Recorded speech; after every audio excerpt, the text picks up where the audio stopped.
Hey there, welcome to another interview. Today I'm talking to Bjørn Andreas Bull-Hansen, a Norwegian best-selling novelist, a blogger, YouTuber, and a former powerlifting champion. We're going to be talking about how small businesses can deal with the COVID-19 crisis and also have a look at how the Vikings structured their society in a way that allowed for a high degree of freedom and also helped them to deal with crisis better. So sit back and enjoy the interview. So Bjørn, thanks again for getting on this call. We are in the lockdown right now. How is it on your end? You're in Norway. Are you? Is it lockdown or is everything lifted? No, the lockdown has ended and it's been a while actually. So everything is, most things are back to normal. There are some limitations still that affects some people, but it's. For me, it's back to normal, and for most people as well. Right. Yeah. You in some of your videos you talk about the second wave, yes, and the period in between the first and the second one. So we are now in the lifting of the lockdown measures. Do you right now have any idea of when you think the second wave will come?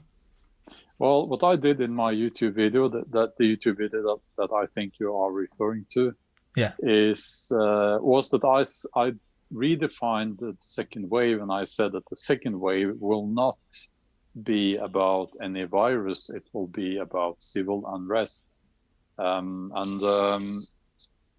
just I can't remember, but just a few days after that, I uploaded that video. Then we had the civil unrest starting with the riots in the USA. Right. So basically, you think it already happened?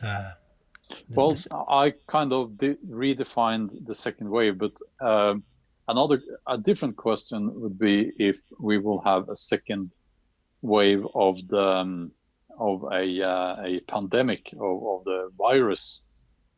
That's a totally different question. But the point that I was trying to make was that we are hit by and affected by the civil unrest as well.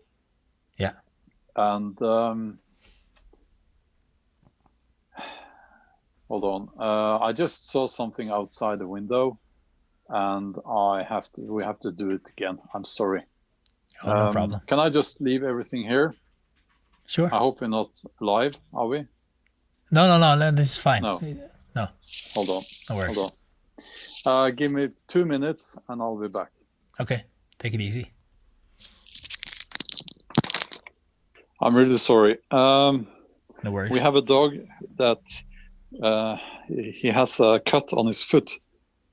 And I've been trying to say to the other members of the family that they can't just let him out in the garden because the wound will not grow if he runs around like he wants to. So for a few days now. And that was what I spotted out the window here, that they let him out, which they cannot do.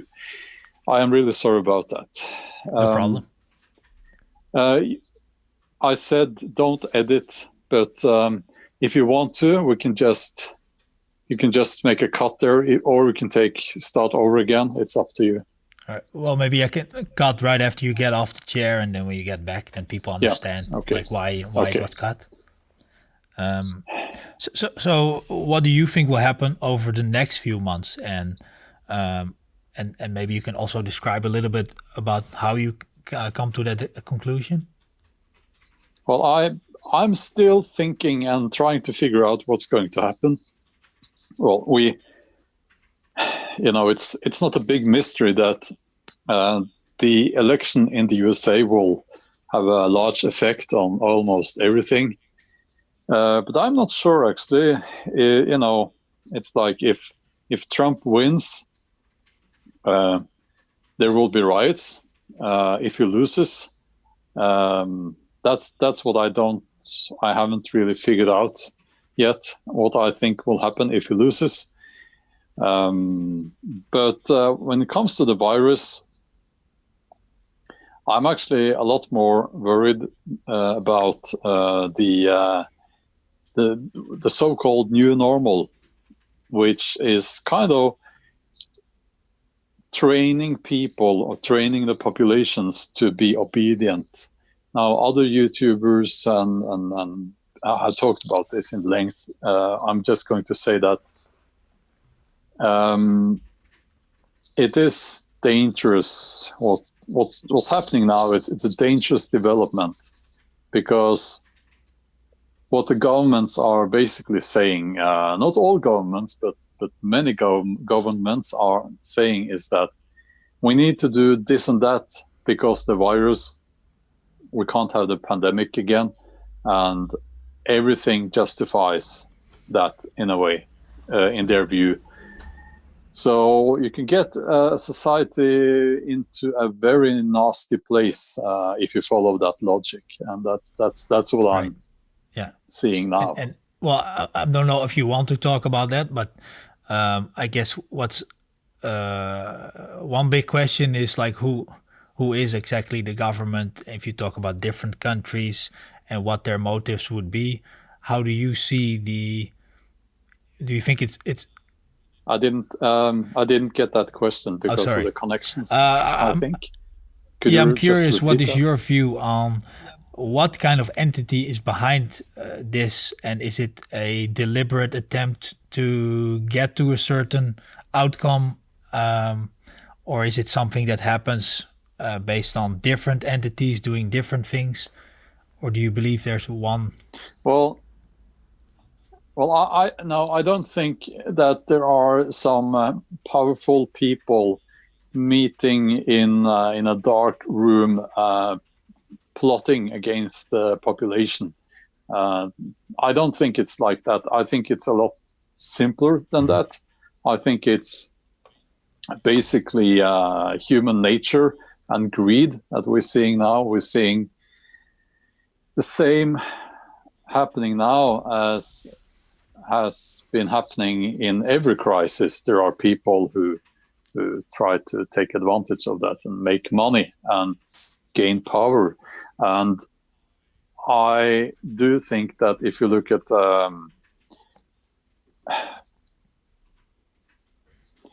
the Gates Foundation is one obvious example of where greed is basically a motivation, while they are trying to portray it as what's philanthropy. If you look as an economist, if you look into the numbers, it doesn't look nice. It's not philanthropy, and I think it's very naive to think to believe that. But most people seem to actually believe that, and that's just one example. We recently had the tracking device, the tracking app here in Norway was pushed on the population by the government. I made a video about that as well, and I said, don't download that app because it's an infringement on your privacy. And people, some critical voices said that, well, you already have Google, you already have YouTube, and not YouTube, you already have Facebook and they are tracking you. Yeah, but it's a bit different. There are different mechanisms there. So the Norwegian government was actually forced to withdraw that app and to take down that app now recently in Norway by there's an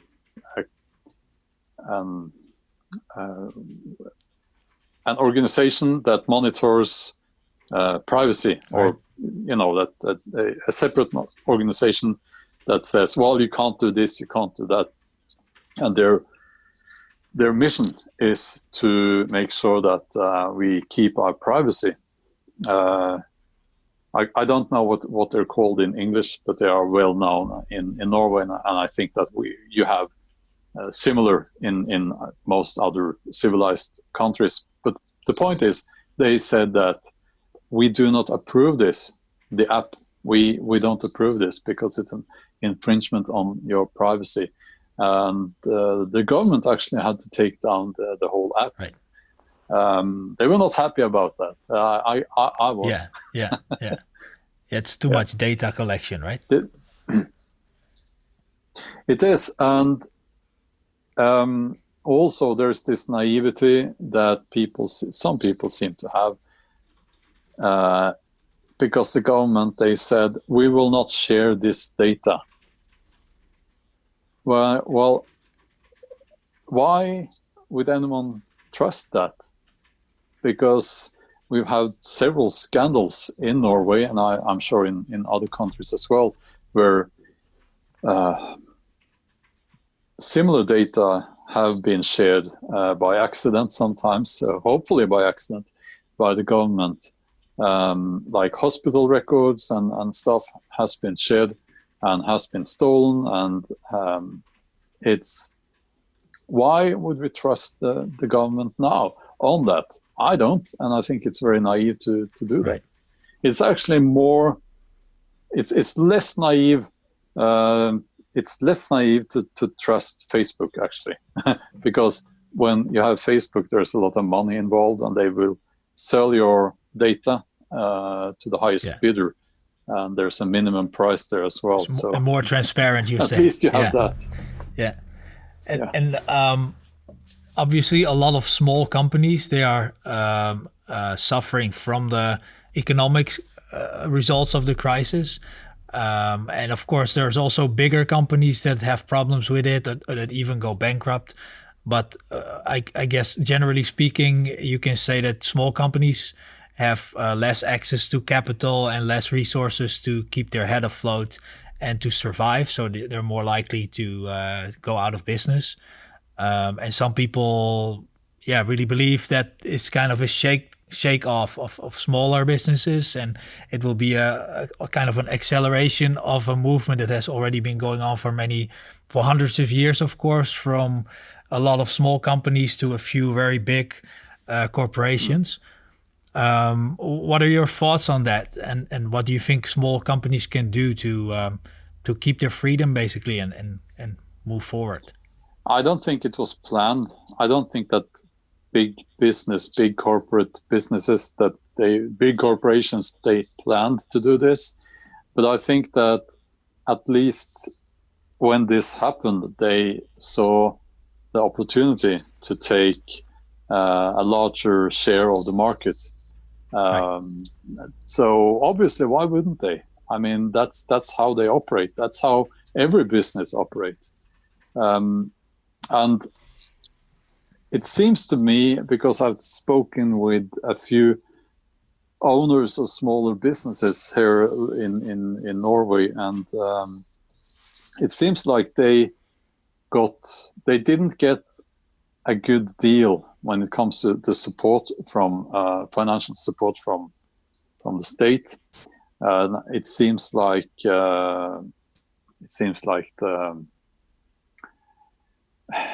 if you get big enough, it's like then you're too big to fail, and it's too expensive to let you fail, because if you have a very large corporations and it goes bankrupt, you will lose a lot of lots of people will be unemployed.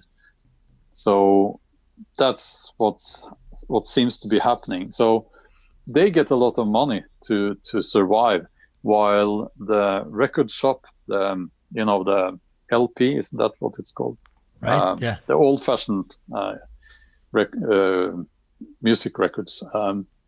In there's one of those small shops over in the town here, and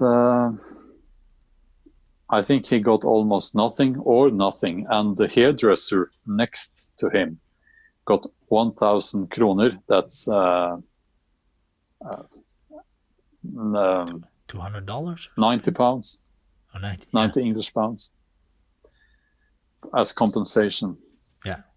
Yeah, that's won't get him very far. Norway is also a very expensive country in general, right? Yes. Yeah. And what do you think they can do? Like, uh, uh, yeah, small businesses, entrepreneurs, solopreneurs? Well, I think that you have to use the only advantage that you have as a small business, and that's flexibility.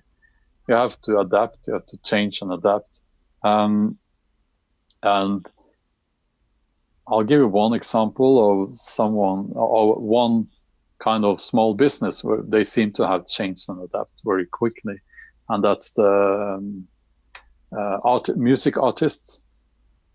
They couldn't obviously have any concerts, so they lost all of those money, and they started doing it on, they started going online and asking for donations, basically like any other social media personality, right? So when you're on YouTube, you know, you can get some donations Right. if people think what you're doing is worth it. So yeah, we have to. Well, I didn't. I'm okay. I didn't feel any. I didn't lose any money, but I know that many other authors, most other authors, they have relied on getting some income from holding lectures and reading from the novels in cafes and libraries and stuff, and all that was cancelled. So they've had a hard time. I know they've had a really hard time. Yeah, yeah, yeah. A lot of struggle, and hopefully they will be able to make it out of that. Yeah, hopefully. What does, if you look at these kind of freedoms being taken away from people, maybe not intentionally, but as a result of what is happening, what does freedom mean to you as a concept? Everything. You know, freedom is worth more to some people than to others, because we are different.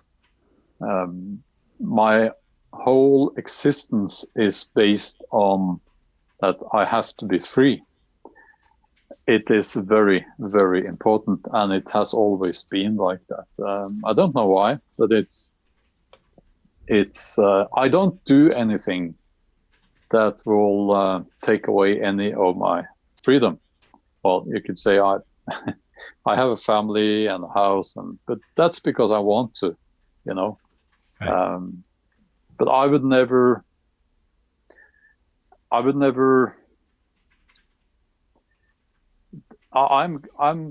a bit worried because I know I could never exist in a world where basic freedoms have been taken away. So to me, this is very important. Yeah. Do you think this is something that is a maybe more prevalent thing in developed societies or richer countries, where maybe your basic needs have been satisfied, so you don't need to worry about like eating tonight or having a roof over your head? Obviously, Or yes. is it more? Yeah, right. Hmm. I was wondering maybe what we can learn from because you are also a Viking historian, I can say, and obviously a successful and best-selling novelist. But what we can learn from the Vikings in this kind of situation. What would you say? What we can learn from the Viking mentality when it comes to dealing with a crisis Yeah, such as the one that we are in right yeah, now? absolutely. You know, if we go back 1,000 years, and well, you know, back to the start of the Viking Age, and it's easy to see that these people, they were under a lot of pressure, for different reasons. But it's now I'm I'll try to make it short, because I can talk about this for a long time. But they Right. were facing a world where that was changing. And basically the same taking away of your freedoms that we are seeing now, in a way, because you had in Scandinavia and especially in what is now Norway, you had local, dare I say, democracies through the Viking Age, right? And now I'm simplifying this now, but the Viking Age ended when you had kings, Christian kings, who took control and centralized power. So we went actually from having every free man had a say, in the local democracies. And I believe, and many other people as well believe, that they had more freedom during the Viking Age than after the Viking Age, because what happened was that power was centralized, and the power was taken away from the local democracies. So you would have taxation, you would have a lot of duties on every free man, but it didn't really have any say any longer. And we have to go forwards to Magna Carta in England, I believe brought there by the Normans, who are descendants by the Vikings, by the way, to see a society where the king was not the king. After Magna Carta, the king couldn't just do whatever he wanted. He couldn't just point, in principle at least, he couldn't just point at someone and have him killed just for no reason, just because he didn't fancy his hairstyle, And again, I'm simplifying this, but it's easy to see a trend where we went from a brutal society, but at least you had personal freedom, and we went from that to the Viking Age ending and power being centralized under a king, and that society was equally brutal. So we're seeing parallels, very clear parallels, I believe, to today's Western world, Europe and North America at least, and people adapt. We have to. Yeah. So we will have to adapt to this as well. I think we shouldn't give up without a fight. Now, not talking fight in a literal sense, not talking about guns and violence at all. I'm just saying that we shouldn't just accept things now. We should question everything. This is time to be critical. Right. Do you have any thoughts on what would be a good model where, because the chance is small that we're gonna break countries up in smaller pieces or decentralize a lot of that power, but how can we keep a bigger nation or collective, and at the same time redistribute the power or the freedom to a more local level? That's a very difficult question. Now, as a Norwegian, I do not support the EU, and Norway is not part of the EU and has never been, and I think never will be. Mm-hmm. But so it's kind of difficult for me to imagine what it would be like to be under the EU right now. I think it wouldn't be so nice. It was a lot easier, for example, to just close the borders. They just did, when the corona crisis started, they just closed the borders. Yeah. I think they did that in other countries as well, but honestly, I don't know. I don't know when every country closed their borders, maybe, but at least we have more autonomy in Norway than in the countries that are members of the EU. Yeah. Now, and I don't like these politicians who do not understand that they are servants of the people. For instance, I was at the Viking festival, and the Norwegian Prime Minister, she came there to visit. That was before the last election, so she was touring the country, and then she had the police there, and the police went around in the camp and looked at everyone there with their guns in their belt, and I didn't like that, because I was there to enjoy myself. I didn't ask for the Norwegian Prime Minister to come and visit. I don't like her, but that's beside the point. I was there, and I felt like just because she was visiting for 10 minutes, we had to be scowled at by these policemen with their guns. I do not like that. I do not appreciate that.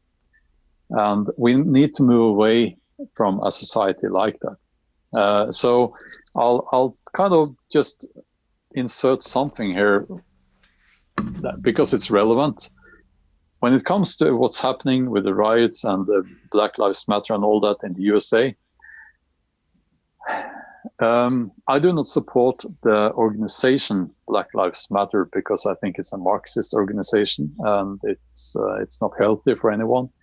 But I do not support the way that police brutality has been developing in the USA. I don't live there, obviously, but from what I've seen, I think it's quite colorblind, but I think it's they wield their power in a very it's authoritarian way. Yeah, and I think that's at least part of the reason why so many people are upset. It's a pity that they have mixed the race thing into that whole thing, because I don't think it's a race problem. It's a police culture problem. But a police state is we need to do what we can so that we don't get a police state. Yeah. I always think the whole gun culture is a big factor in there, because like you don't need to be so aggressive and proactive as police if not everybody has guns everywhere. But I don't know. I honestly can't say.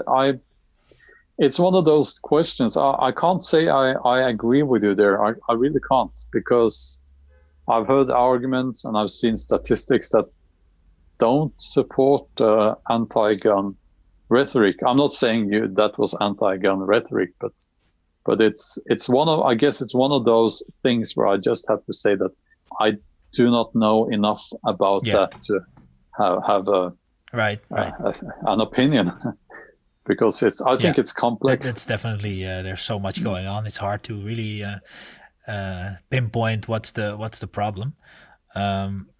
If we take a little bit step back to the Vikings again, you have a background in economics also, and we briefly talked about the like how different nations might be working together and how it used to be more localized in the old days. What did the Viking economy look like? Because I guess. Sorry, I lost you there a little bit. My question is, I think a lot of people have the image of Vikings just plundering through Europe on ships and burning cities, and that as a way of collecting goods or wealth, maybe you should say. But maybe what would be interesting to know is, what did the Viking economy look like? And was it also, because they were very people that were traveling compared to many other nations, was it also a very interconnected world and interconnected economy like we have today? And maybe there's something that we can learn from that, because obviously now there have been a lot of problems with the crisis because the world is so globalized and interconnected, and we couldn't get mouth masks and things like that, so there were a lot of problems because of that. Yeah, I lost a little bit of your question there, but I think I know what to say anyway. Okay, yeah. First of all, we need to understand that a Vikings or a Norseman's world was vast. They were not in any way isolated, and they were among the, or maybe the people that traveled furthest and had dealings with, they had dealings with North America, Africa, the Middle East. So they were everywhere, and they were a very, very influential culture during those hundreds of years that we're talking about here. They also kept their culture, and that's an important lesson to learn. I think they brought back goods and influences from abroad, but they kept their culture, their very distinct Norse culture, or I should say maybe cultures, because it was kind of a little bit different for instance, in the east of Sweden and the west of Norway, for instance. But right. They were not allowing themselves to be swallowed up by other cultures. They were very proud of who they were, most likely, and there's a lesson to be learned there. I think was one of the reasons why they were so influential was that they were proud of being Norse, and they brought Norse culture to wherever they went, and it was a different time, of course. And by the way, that image of the Norse as plunderers only, I know many people think about them like that. That's not correct.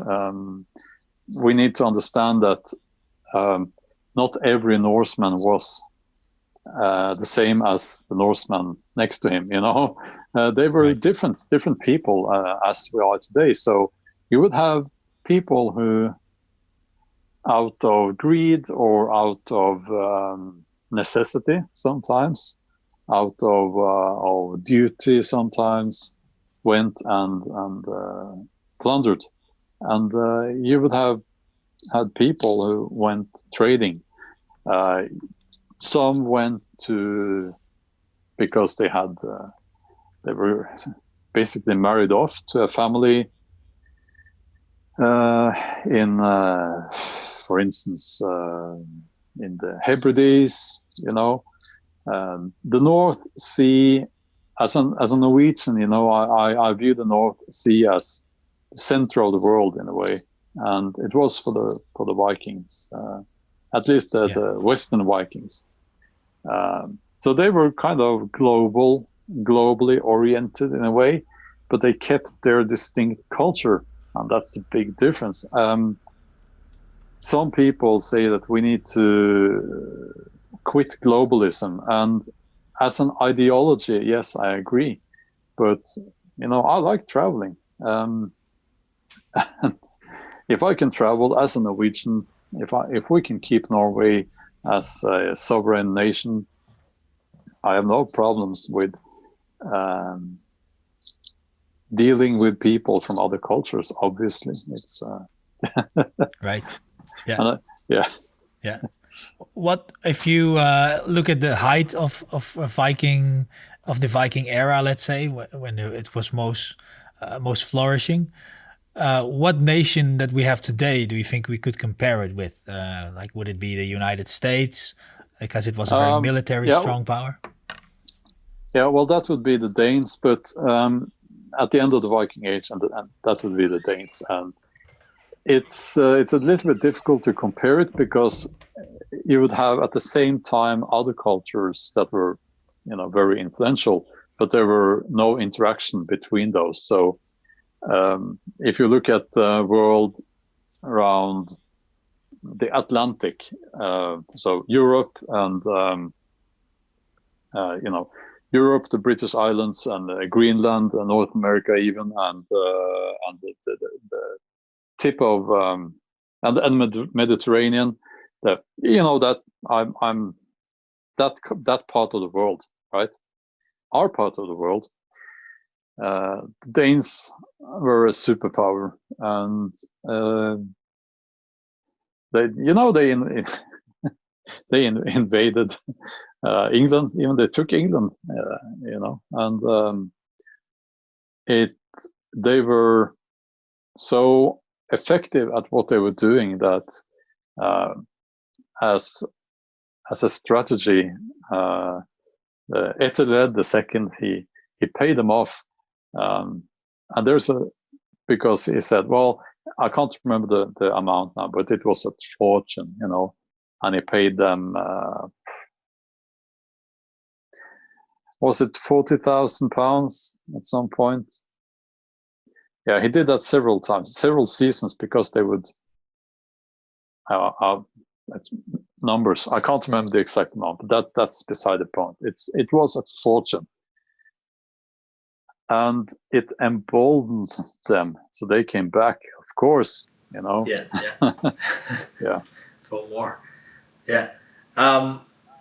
Perhaps my concluding question. We talked about different things a little bit, but I'm curious. What do you think the world will look like in 10 years from now, and what are your, on one hand, your biggest fears, and at the same time your biggest hopes for what things will turn out like?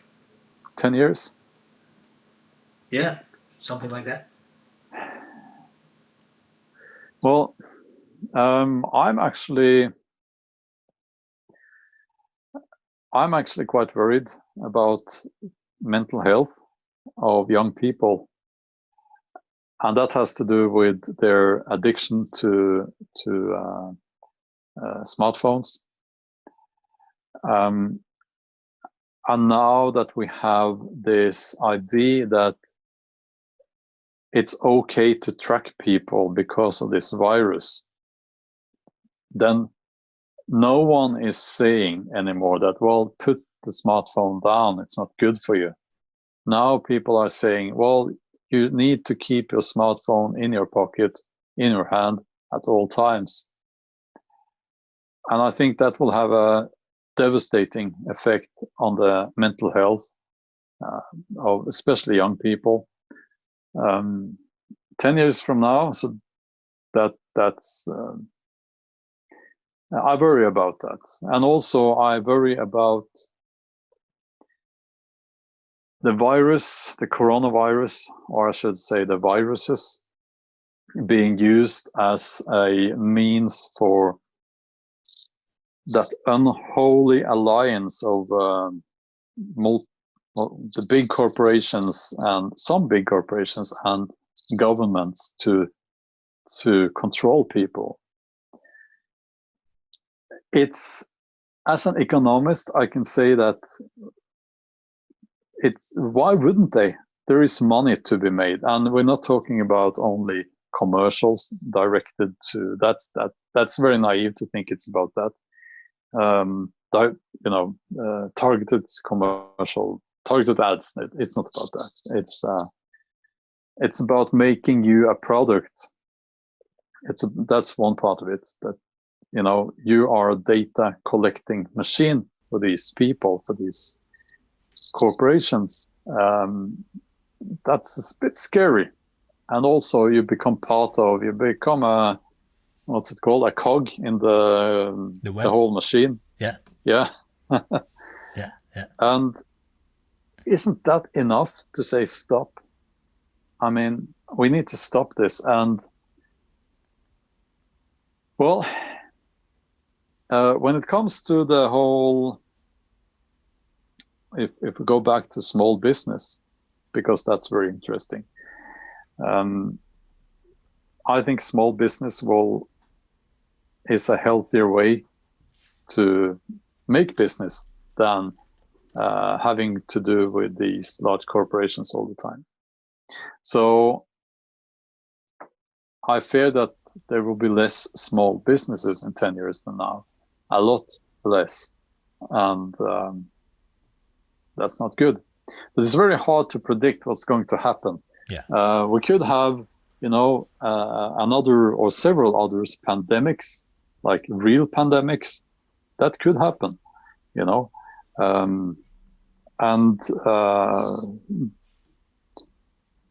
what's the expression? Then all bets are off. Who knows what's going to happen then? Yeah. People panicked in a matter of hours when this thing hit us now. So I think, and I've said this before, we should all try to prepare. Keep food for 2 weeks at least. Keep some kind of purifying water where you live, and try to be prepared the best you can. Talk with your family and about what are we going to do if this happens again. Right. Yeah, that's good advice. I think people can also find out a lot more about that on your channel, as you've spoken about that quite extensively. For those might be people that are not following you yet, I'll also put a link to your channel in the description to this video. I want to thank you a lot for your time and for sharing your thoughts. Thanks for having me. Yeah, you're welcome. I'm very happy with that. Good luck during these times. I hope some of the things that you talk about are gonna come true, the good things, and let's hope some other things will surprise us, let's say, in the future. And otherwise, people just need to prepare.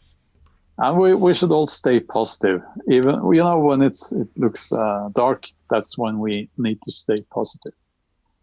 Definitely. Yeah. Yeah. Well, Bjørn, thank you very much for the talk. Well, thank you.